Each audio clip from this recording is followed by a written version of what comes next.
अस्सलाम वालेकुम, मेरा नाम डॉक्टर उमैर है। और एक सवाल पूछा गया था कि जो आप प्लेटलेट किसी को देते हैं तो पॉइंट इज़ कि आप प्लेटलेट देते हैं या आप खून देते हैं। तो मैंने पहले भी आपको एक पूरी वीडियो बना के समझाया था कि आप कभी किसी को खून डोनेट करते हैं या प्लेटलेट या कोई भी खून देते हैं तो कैसे होता है। तो वो आपको उसमें वीडियो लगा दूँगा, आपको उससे भी आइडिया हो जाएगा। प्लस मैं मज़ीद आपको समझा देता हूँ कि कैसे सिस्टम होता है। देखिए, अगर आपका कोई दोस्त है, जैसे कि डेंगू आजकल बहुत ज़्यादा कॉमन है, तो अगर आपका कोई दोस्त है जिसके प्लेटलेट्स काफ़ी कम हो गए हैं, आम तौर पे हम जो है वो 30,000 पे अमूमन पेशेंट्स को कह देते हैं, क्योंकि आमतौर पे 1.5 lakh platelets is lower limit कि आप नीचे 1.5 लाख और ऊपर 3 लाख तक इनके दरम्यान में रहने चाहिए। प्लेटलेट जो है अमूमन टाइफाइड के अंदर भी थोड़े कुछ कम हो जाते हैं, मलेरिया के अंदर कुछ ज़्यादा कम हो जाते हैं, लेकिन डेंगू के अंदर तो बहुत कम हो जाते हैं ना। इवन मैंने पेशेंट्स 7,000 पे भी देखे हैं। ठीक है, तो पॉइंट इसके जब प्लेटलेट गिरना शुरू होते हैं तो हम 50 के ऊपर थोड़े से घबरा जाते हैं। हम अमूमन डेली के हिसाब से प्लेटलेट की क्वांटिटी के हिसाब से हम देख रहे होते हैं कि प्लेटलेट कितने कम हो रहे हैं, किस स्पीड से कम हो रहे हैं। तो अमूमन सीबीसी या प्लेटलेट्स करवा के देखते रहते हैं कि कितने कम हो गए, कितने कम हो गए। इससे ये फ़ायदा होता है कि मरीज़ की जो सिचुएशन होती है उसे देखने में मदद मिलती है। अच्छा, तो अब होता क्या है कि अगर प्लेटलेट्स 25 या 30 के करीब हो जाते हैं तो हम अमूमन मरीज़ों को बोल देते हैं कि भाई आप अपने प्लेटलेट्स अरेंज करवा लें। तो प्लेटलेट्स अरेंजमेंट में आमतौर पे या तो एक मेगा यूनिट अरेंज करवाया जाता है या फिर 4 छोटे प्लेटलेट के बैग अरेंज करवाए जाते हैं। मेगा यूनिट के अंदर समझ लें कि 7 से 8 छोटे प्लेटलेट के बैग होते हैं, और स्मॉल 4 प्लेटलेट के यूनिट्स के अंदर आमतौर पर 4 पैकेट्स ही होते हैं एक किस्म का। मतलब mega unit in the sense का थोड़ा ज़्यादा अच्छा होता है, उसमें ज़्यादा प्लेटलेट्स होते हैं।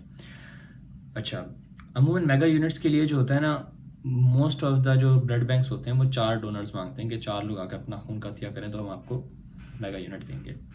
अच्छा, मेगा यूनिट अब जो आपको प्लेटलेट लगेंगे तो क्या अगले बंदे से सिर्फ प्लेटलेट लिए जाएंगे? नहीं, अगले बंदे से कंप्लीट खून लिया जाएगा। सही है, जो डोनेट आके करेगा उससे कंप्लीट खून लिया जाएगा, फिर उसको तोड़ा जाएगा। उसमें से पीसीबी अलग कर लिया जाएगा जो कि सिर्फ एचपीज होंगे, फिर उसके अलावा उसके प्लेटलेट्स अलग कर लिए जाएंगे, फ्रोजन प्लाज्मा और क्रायोप्रेसिपिटेट्स वगैरह अलग, यानी कि खून के मुख्तलिफ हिस्से कर लिए जाएंगे। उस खून के हिस्सों में से प्लेटलेट सिर्फ मरीज़ को लगेगा, यानी कि जो डोनर है वो पूरा खून देगा, लेकिन जो मरीज़ को लगेगा वो सिर्फ प्लेटलेट्स होंगे, और वो इस पूरे अमल के दौरान अलग करके सिर्फ प्लेटलेट्स दिए जाएंगे। तो अमूमन येलो कलर के बैग होता है, ठीक है, उसमें आपको प्लेटलेट्स मिलेंगे, और वो प्लेटलेट्स जो होते हैं अमूमन क्रॉस मैच वगैरह करवा के तो फिर लगाए जाते हैं, उससे पहले नहीं लगाए जाते। ठीक है, और प्लेटलेट्स के अंदर अमूमन इतना रिएक्शंस नहीं देखे गए। ठीक है, अच्छा, फिर एक और सवाल माइंड में आता है कि लगते कब? मैंने कहा 30 के ऊपर हम मरीज़ को बोल देते हैं, लेकिन 20 से 25 के करीब अमूमन लोगों को ब्लीडिंग नहीं होती, ना कान से, आँख से, बहाने से, कहीं से भी नहीं होती। लेकिन अगर 20-25 के ऊपर हल्की सी भी ब्लीडिंग मिल जाती है आपको, तो फिर हम मरीज़ को बोलते हैं कि आपको प्लेटलेट्स फ़ौरन लगा देंगे। अगर ब्लीडिंग नहीं होती तो हम अमूमन 15 से 10,000 तक प्लेटलेट करने का मज़ीद वेट कर सकते हैं, और उसके बाद ही प्लेटलेट लगाते हैं। लेकिन अगर ब्लीडिंग हो जाए मरीज़ को हल्की सी भी तो हम फ़ौरन प्लेटलेट्स लगा देते हैं। ठीक है, और डेंगू के अंदर जो है प्लेटलेट्स ही देखना सबसे इम्पोर्टेंट होता है। प्लेटलेट ही देखना सबसे इम्पोर्टेंट होता है। मैं भी आपको बताता हूँ, मेरे प्रोफेसर थे, ठीक है, he was in EKU, and उन्हें डेंगू हुआ। ही टुक इट लाइटली, उन्होंने बिल्कुल परवाह नहीं की, और प्लेटलेट इतने कम हो गए कि वो रीनल फेलियर में चले गए। ठीक है, मैं एक ऐसे दोस्त को जानता हूँ, ठीक है, जिसके भाई का इंतकाल सिर्फ इस वजह से हुआ कि वो डेंगू था एंड उसने बहुत हल्के लिया, और उसका जो प्लेटलेट्स थे इतने डाउन हो गए, उसके दिमाग में ब्लीड हो गया और वो फालिज से मर गया।